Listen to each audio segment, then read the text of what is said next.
सुधा और विभोर की शादी हुए करीब 15 दिन बीत चुके थे।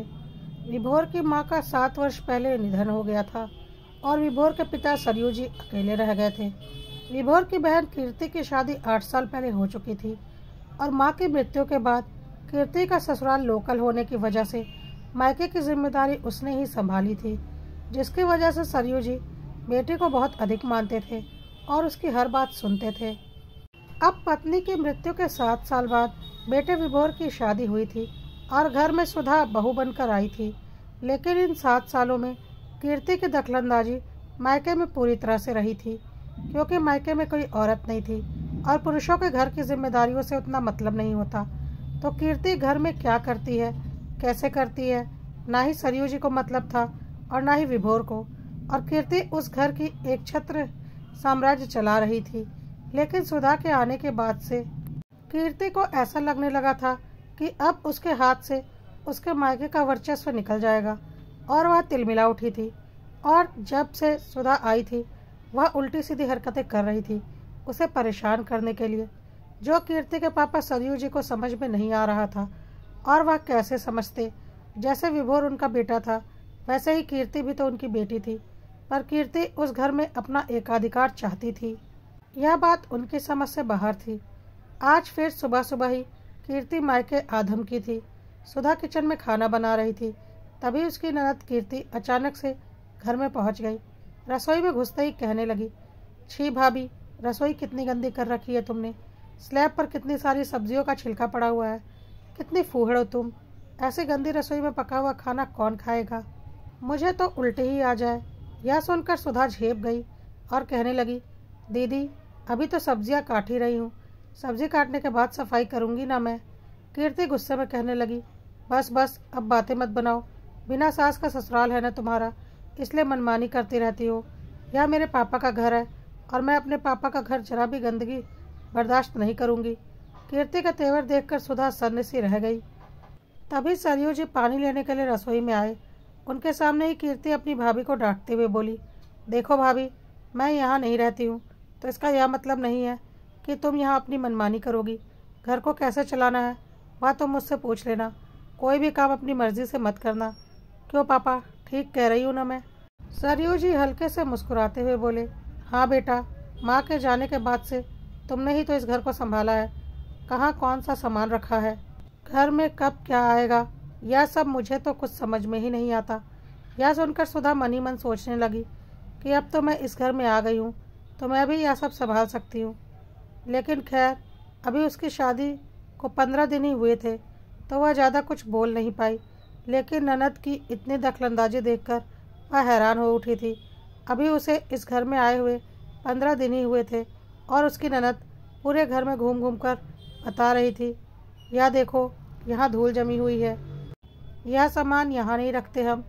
यहाँ तक कि वह उसके बेडरूम में भी घुस गई और कहने लगी कि यह ड्रेसिंग टेबल तुम्हें यहाँ नहीं लगाना चाहिए बल्कि खिड़की के पास लगाना चाहिए।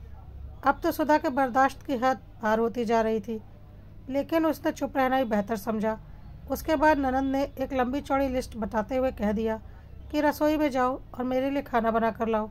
खाने में उसने कचौड़ी, मूंग दाल का हलवा, आलू गोभी की रस वाली सब्जी, छोले, पापड़, रायता, सलाद, चटनी, अचार, सब कुछ खाने की फरमाइश कर दी थी। वह रसोई में जाकर जुट गई और इधर कीर्ति ने पापा के कमरे में आकर उन्हें समझाना शुरू कर दिया कि बहू के साथ कैसा व्यवहार करना है। धीरे धीरे करके उसकी शादी को 2 महीने हो चुके थे। इन 2 महीनों में वह एकदम मुरझा सी गई थी, क्योंकि उसकी ननद हमेशा उसके सर पर सवार रहती थी। 1-2 दिन के बाद वह मायके चली ही आती थी। दिन भर वहीं पर रहती थी और सुधा के पीछे पड़ी रहती थी। ऊपर से वह जाते जाते यह भी कह जाती थी, मुझे तो अपना मायका और ससुराल दोनों ही संभालना पड़ता है। भाभी को तो कुछ आता ही नहीं है। सुधा को कई बार मन करता था कि वह उसे कह दे कि आपको अपना मायका संभालने के लिए कहा किसने है, लेकिन घर में ससुर जी के आगे वह कुछ बोल नहीं पाती थी, क्योंकि वह ससुर जी का बहुत सम्मान करती थी। ससुर जी को बहू से ज़्यादा बेटी पर ही भरोसा था, तो वह भी क्या बोल सकती थी। 1 महीने के बाद उसके मायके से फ़ोन आया और उसकी माँ ने बताया कि तुम्हारे भैया की सगाई 1 सप्ताह के बाद तय हुई है और तुम्हें भी सगाई में अपने पूरे परिवार के साथ आना है। मैंने तुम्हारे ससुर जी को भी फ़ोन करके बता दिया है। यह सुनकर वह बहुत खुश हो गई और सगाई की तैयारी करने लगी। पहले वह ब्यूटी पार्लर गई और थोड़ा सा हेयर कट करवा लिया। पहनने के लिए नई साड़ी तो उसके पास बहुत सारी थी। सगाई वाले दिन सुबह सवेरे वह अत्यंत उत्साहित थी। शाम होते होते वह अपने ससुर जी के पास गई और कहने लगी, पापा जी, मेरे कुछ गहने मुझे दे दीजिए। अब घर में सास तो थी नहीं, तो ससुर जी ने ही सारे गहने लेकर अपनी अलमारी में रख लिए थे। ससुर जी धीरे से बोले, बहू, वो गहने तो मेरे पास नहीं है, वह तो कीर्ति लेकर गई है। यह सुनकर वह स्तब्ध रह गई और कहने लगी, पापा जी, आपने मेरे गहने ननद जी को क्यों दे दिए?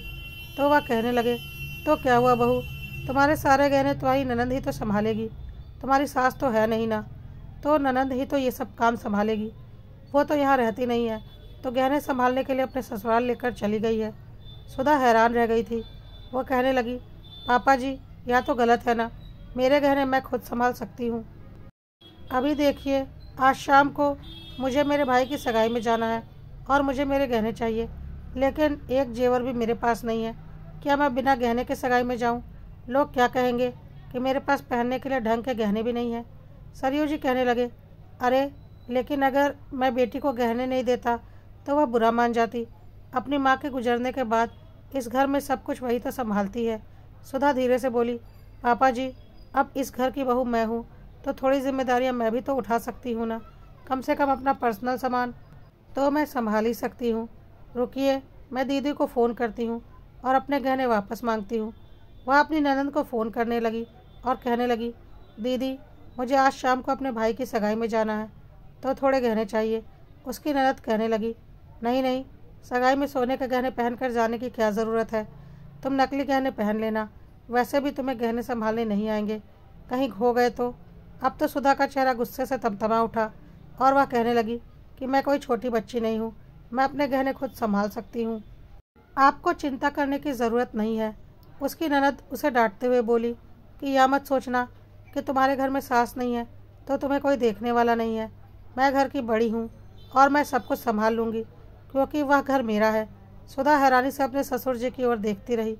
वह एकदम खामोश खड़े थे। सुधा ने फ़ोन काट दिया और अपने ससुर जी से बोली, पापा जी, यह दीदी क्या बोल रही हैं? क्या यह घर मेरा नहीं है? क्या यह घर केवल दीदी का ही है? सरयू जी खामोश खड़े थे। तभी विभोर भी बाजार से आ गया। सुधा ने उसे सारी बातें बताई तो विभोर कहने लगा कि दीदी तुम्हारे गहने लेकर क्यों गई हैं?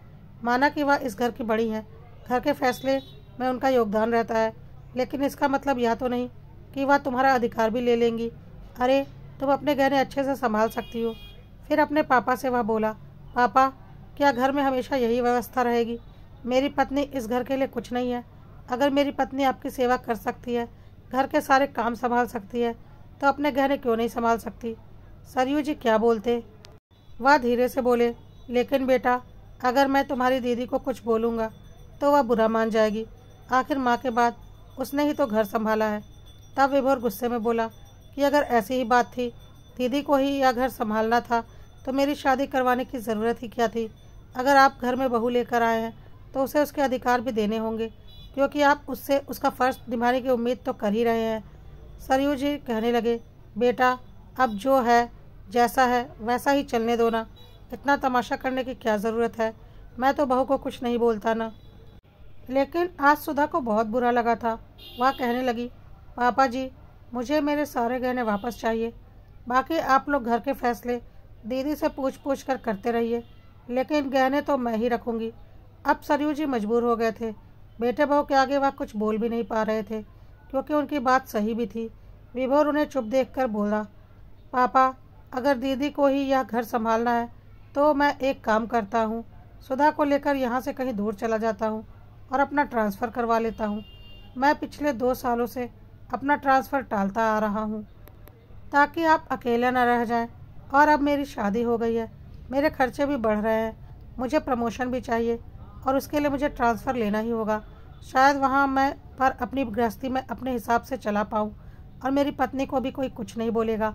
लेकिन फ़िलहाल तो आप दीदी को फ़ोन करके सारे गहने लेकर आने के लिए कहिए। सरयू जी अजीब सी उलझन में डूब गए थे। काफ़ी देर तक सोचने के बाद उन्होंने धीरे से कहा, ठीक है बच्चों, तुम्हारी बात बिल्कुल सही है। तुम लोग मेरे साथ रहते हो तो घर की जिम्मेदारियां भी तुम्हें ही संभालनी चाहिए। और अब तो बहू आ गई है तो बहू अपना घर संभाल सकती है, बेटी को वह अब अपना ससुराल संभालना चाहिए। उन्होंने तुरंत ही अपनी बेटी कीर्ति को फ़ोन किया और कहने लगे, सुनो बेटा, बहू के गहने लेकर तुरंत घर चली आओ। कीर्ति कहने लगी, पापा आप भी अपने बेटे बहू की बातों में आ गए। वह लोग लालची हो गए हैं, क्या उन्हें रिश्तों से ज़्यादा गहने ही प्यारे हैं? सरयू जी गंभीर आवाज़ में कहने लगे, बेटी तुम तो रिश्तों का मोल समझती हो ना, तो तुम्हें यह गहने अपने पास रखने की क्या ज़रूरत है? तुम बहू के गहने बहू को दे दो। अगर वह नहीं संभाल पाई तो वह अपने गहनों की जिम्मेदारी खुद लेगी। मैं उसे दोबारा कोई नए गहने बनवा कर थोड़ी ना देने वाला हूँ। वह गहने खोकर आए या पहनकर खुश रहे, यह उसकी जिम्मेदारी होगी, हमारी नहीं। और अब तुम्हें दोहरी जिम्मेदारी निभाने की ज़रूरत नहीं है। ये घर बहू को संभाले दो, तुम अपना घर देखो। अब पापा जी ने कीर्ति को साफ साफ गहने लाकर देने के लिए बोल दिया था, पर सरयू जी को क्या पता था कि कीर्ति ने क्या खुराफाती कर रखी है। गहने तो कीर्ति के पास थे ही नहीं। उसने सुधा के गहने गोल्ड लोन में लगाकर उन गहनों के बदले अच्छा खासा लोन ले रखा था, जिससे वह अपने घर के ऊपर वाला फ्लोर बनवा रही थी। अब कीर्ति फंस चुकी थी। उसने सपने में भी नहीं सोचा था कि इतनी जल्दी सुधा अपने गहनों की डिमांड कर देगी। इसलिए उसने अपने पापा से बोल दिया, पापा मुझे तो लगा था गहने अभी मेरे पास ही रहेंगे। सुधा तो अभी बच्ची है, वह क्या ही गहने संभाल पाएगी। इसलिए मैंने वह गहने गोल्ड लोन पर रख दिए हैं और उन पैसों से अपने घर का ऊपर वाला फ्लोर बनवा रही हूँ। वैसे भी गहने घर पर रहते या बैंक में पड़े हैं, सुरक्षित ही हैं। अब तो मैं तुरंत गहने लेकर कहाँ से आऊँ? जब मैं लोन चुका दूंगी तब मैं सुधा के गहने लाकर उसे वापस कर दूंगी। यह बात सुनकर सरयू जी हैरान हो गए और सुधा और विभोर, उन्हें तो यकीन नहीं हो रहा था कि उनसे पूछे बिना कीर्ति सुधा के गहने लेकर चली गई और ऊपर से गोल्ड लोन में लगा भी दिया। आज सरयू जी को भी अपनी गलती का एहसास हो रहा था। कीर्ति ने इतना घटिया काम किया था। चलो, माँ बाप की संपत्ति पर उसका हक था, यह बात समझ में आती है, पर सुधा के गहने सुधा से पूछे बिना गोल्ड लोन में लगा दिए। आज सरयू जी बहुत ज़्यादा पछता रहे थे और सुधा और विभोर गुस्से और दुख से भर गए थे। अब सरयू जी ने कीर्ति से बोला, मैंने तुझ पर भरोसा किया था कि तू यह घर अपनी माँ के जाने के बाद अच्छे से संभाल रही है, और तूने आज मुझे मेरी ही बहू के सामने नीचा दिखा दिया। बहुत गलत किया है तूने। अब एक काम कर, तेरी माँ के सारे गहने भी तो तेरे पास ही हैं, जल्दी से वह सारे गहने लेकर यहाँ आ। सुधा उनमें से अपनी पसंद के गहने पहनकर अपने भाई की सगाई में जाएगी, और जल्दी से जल्दी सुधा के गहने छुड़वाकर सुधा को वापस कर। कीर्ति ने बोला, मैं आकर बात करती हूँ। और थोड़ी देर में कीर्ति मायके आ गई, लेकिन खाली हाथ। अब सरयू जी ने बोला, तेरी मम्मी के गहने कहाँ हैं? मैंने बोला था ना लेकर आने। कीर्ति ने बोला, क्या पापा आप भी? मम्मी के गहनों पर मेरा हक बनता है ना। मम्मी तो अब रही नहीं, तो उनकी बेटी ही तो उनके गहने पहनेगी ना। मैंने मम्मी के गहने बदलवा कर उनसे अपने लिए नए गहने बनवा लिए हैं, और अब वह गहने मैं सुधा को क्यों दूँ? वह तो मेरे गहने हैं ना।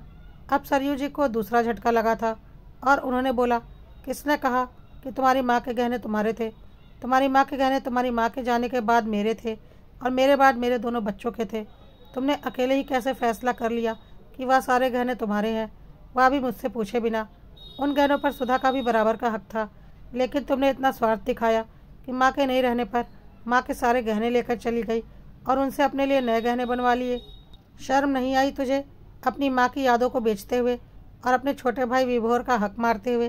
तुझे याद नहीं, जब तेरी माँ जिंदा थी कितने प्यार से कोई गहना लाती थी तो बताती थी, यह गहना मेरी विभोर की पत्नी के लिए रहेगा और यह गहना मेरी कीर्ति के लिए।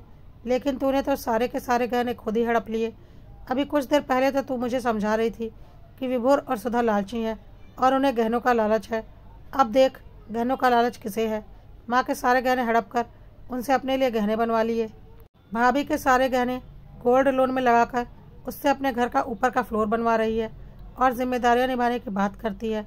मैंने तो तुझ पर विश्वास करके अपने घर की पूरी जिम्मेदारी तुझे सौंप रखी थी, और तूने मुझे यह सिला दिया। आज तूने मेरी नज़रें मेरी बहू के सामने झुका दी हैं। मैंने सपने में भी नहीं सोचा था कि मेरी बेटी की वजह से मुझे यह दिन देखना पड़ेगा। कीर्ति इतना सब कुछ सुनने के बाद भी उसे थोड़ी सी भी शर्म नहीं थी, और वह बोली, फालतू की बातें मत कीजिए पापा। मम्मी के गहनों पर मेरा हक था, सिर्फ और सिर्फ मेरा, क्योंकि मम्मी के जाने के बाद इस घर को मैंने ही संभाला है, तो मैंने अपना हक ले लिया। मुझे उसके लिए किसी से पूछने की कोई ज़रूरत नहीं है। और रही इस सुधा के गहनों की बात, तो कोई करोड़ों रुपए नहीं मिल गए हैं मुझे इसके गहने गिरवी रख के। जब पैसे होंगे इसके गहने छुड़वा कर इसे दे दूंगी। फालतू के ड्रामे मत कीजिए। वैसे भी अब आपकी बहू आ गई है तो आपको बेटी की क्या ज़रूरत। जा रही हूँ मैं यहाँ से, अब नहीं आऊँगी आपके घर। सरयू जी को समझ में आ चुका था कि अब वह क्यों नहीं आएगी, क्योंकि उसे जो करना था वह कर चुकी थी। आज सरयू जी को एक एक चीज़ समझ में आ रही थी और उन्होंने मोबाइल में अपना बैंक स्टेटमेंट चेक किया, क्योंकि उनका एटीएम कार्ड भी उनकी बेटी के पास ही अक्सर रहता था और वही उनकी ज़रूरत की चीज़ें उन्हें लाकर देती थी। और जब सरयू जी ने अपना बैंक अकाउंट डिटेल देखा तो वह हैरान हो गए। अच्छी खासी पेंशन आती थी उनकी हर महीने, लेकिन उनके बैंक अकाउंट में मात्र 15,000 रुपये थे और विड्रॉल की डिटेल देखकर उन्हें यकीन नहीं हो रहा था। एटीएम से काफ़ी ज़्यादा पैसे लगातार निकाले गए थे, क्योंकि सालों से उन्होंने अपना एटीएम इस्तेमाल ही नहीं किया था बेटी के ऊपर अंधविश्वास करके। आज वह पछता रहे थे कि जब माँ बाप को बेटे के ऊपर अंधविश्वास नहीं होता तो माँ बाप बेटी के ऊपर अंधविश्वास कैसे कर लेते हैं। अगर बेटा धोखा दे सकता है तो बेटी भी तो धोखा दे सकती है, जो कि उनको मिल भी चुका था। सरयू जी ने कीर्ति को जब बैंक अकाउंट के बारे में पूछा तो वह उसके लिए साफ मुकर गई और बोली, आपका बैंक अकाउंट है, आप जानिए किसने कब कितना विड्रॉल किया है। मैसेज तो आपके फ़ोन में ही आते होंगे ना, और आप मुझे अपना एटीएम देते थे तो आपका ही सामान तो लेकर आती थी, कोई मैं आपके पैसे खा नहीं जा रही थी। साफ साफ झूठ बोल रही थी कीर्ति, जिसे सरयू जी भली भांति समझ रहे थे। पर अब पछतावत क्या होत, जो होना था हो चुका था। कीर्ति वहाँ से तमतमाते हुए जा चुकी थी, यह बोलते हुए कि वह जल्दी ही सुधा के गहने उसे लाकर वापस कर देगी, क्योंकि उसे समझ में आ गया था कि अगर सुधा के गहनों में उसने खुराफाती दिखाई तो मामला बहुत ज़्यादा बिगड़ जाएगा। बाकी जो बेईमानी उसे करनी थी वह कर चुकी थी। सरयू जी सुधा और विभोर के आगे शर्मिंदा हो चुके थे। वह क्या बोलते उन्हें कुछ समझ में नहीं आ रहा था, और ना ही उनके पास अकाउंट में अभी इतने पैसे बचे थे कि वह तुरंत सुधा के लिए कोई गहना ले पाते। हाँ, उनकी कुछ एफडी ज़रूर थी जो कि उनके नाम पर थी, जिसे कीर्ति ने बहुत जोर दिया था कैश करवाने के लिए, लेकिन सरयू जी ने नहीं करवाया था। वह भी कीर्ति के पास ही पड़ी थी, क्योंकि संभालना तो बस उसे ही आता था ना। सरयू जी ने दोबारा कीर्ति को फ़ोन कर दिया था और बोल दिया था जल्द से जल्द सारी एफडी लाकर उन्हें वापस कर दे। उन्हें अपनी बहू के लिए तत्काल नया जेवर खरीदना है। अब पापा जी ने साफ साफ कह दिया था तो कीर्ति को मजबूरन एफडी लेकर आना पड़ा। हालांकि इससे कीर्ति थोड़ी नाराज़ सी हो गई थी। थोड़ी देर के बाद कीर्ति जब एफडी लेकर वापस आई तो इस बार सुधा और विभोर ने भी उसे अच्छा खासा सुनाया और बोला, तुम्हारे जैसी बेटियां हों तो मायके वालों को किसी दुश्मन की ज़रूरत ही ना पड़े, क्योंकि कीर्ति ने हद से ज़्यादा बेईमानी की थी, वह भी उस पिता के साथ जो उसके ऊपर अंधा विश्वास करते थे, जिसकी वजह से विभोर और सुधा भी बहुत दुखी और नाराज़ थे। सुधा ने सोच लिया था कि कीर्ति जैसी ननद का लिहाज करना बेवकूफ़ी है, इसलिए उसने भी आज अच्छा खासा कीर्ति को सुना दिया था और साथ ही साथ धमकी भी दे रही थी कि जल्दी से जल्दी उसे उसके पूरे के पूरे गहने वापस चाहिए, वरना वह कानूनी कार्रवाई करने से पीछे नहीं हटेगी, क्योंकि उसके पास उसके गहनों की सारी रसीद है। क्योंकि सुधा ने देख लिया था इतने दिनों से जितना वह लिहाज में आकर अपनी ननद की बातें मानती जा रही थी, उतना ही उसकी ननद सर पर सवार होती जा रही थी। इसलिए आज सुधा को भी अपने लिए आवाज़ उठानी पड़ गई थी। खैर, अब सुधा अपनी गृहस्थी के छोटे मोटे फैसले खुद ही लेती थी और अपना फ़र्ज भी बखूबी निभाती थी, तो ससुर जी को भी उससे कोई शिकायत नहीं थी। लेकिन हाँ, कीर्ति का मायका छूट चुका था और सरयू जी अपनी बेटी के धोखे को भूल नहीं पा रहे थे। सुधा के गहने तो कीर्ति ने लौटा दिए थे सुधा और विभोर के डर की वजह से, लेकिन माँ के गहनों और पापा के बैंक अकाउंट से निकाले गए पैसों के मामले में वह साफ मुकर चुकी थी और अब अपने मायके से कोई खास मतलब नहीं रखती थी, क्योंकि उसे पता था बेईमानी तो उसने कर ली है, पर फिर भी उसके पापा उसके खिलाफ कोई कदम नहीं उठाएंगे, क्योंकि आखिर उसके पिता जो हैं। और सरयू जी दिन रात यही सोचते थे कि अगर यही गलती विभोर और सुधा ने की होती तो क्या वह उन्हें भी माफ़ कर देते और उनके खिलाफ कोई कदम नहीं उठाते। शायद नहीं, क्योंकि वह बेटा बहू है ना, और बेटे बहू पर तो कोई भरोसा नहीं करता ना, बल्कि सारा भरोसा तो बेटी दामाद पर किया जाता है। यही तो दुनिया की रीत है जो उन्होंने भी निभा कर देख ली और आज पछता रहे थे।